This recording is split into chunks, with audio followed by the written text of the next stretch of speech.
Established in 1944, Big Bend is one of the largest and most impressive parks in the lower 48 states. The park covers 1,200 square miles along the southern border of the U.S., making it larger than the state of Rhode Island.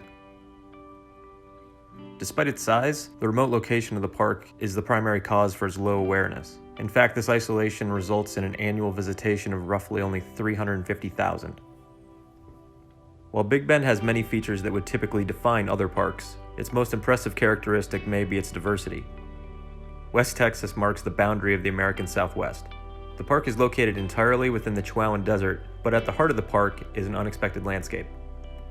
The Chisos Mountains are an oasis of forested mountains rising from the surrounding desert.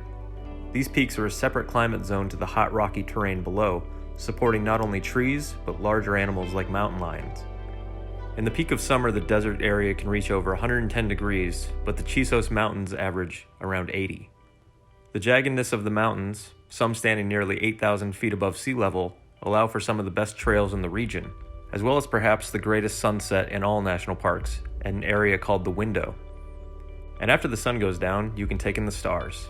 In 2012, the park was honored as an International Dark Sky Park, meaning that extremely low levels of light pollution provides ideal skies to observe the universe. Big Bend is also a land of water. The Rio Grande River creates the southern border of the park and the United States. 118 miles of twisted river winds through a series of canyons that help to create natural barriers with Mexico to the south. One of the many reasons that environmentalists and politicians along the southern border disagree with the idea of a border wall is the prospect of walling off this stunning natural preserve. That's not to say humans haven't impacted the region.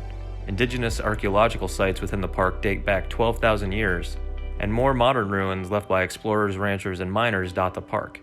They're approachable for hikers and photographers to examine the hard-living men and women who tried to make Big Bend home. Today, the park is one of the most celebrated for travelers in the know, but also one of the few parks with enough size and low enough visitation to let tourists feel as they are experiencing the park all to themselves.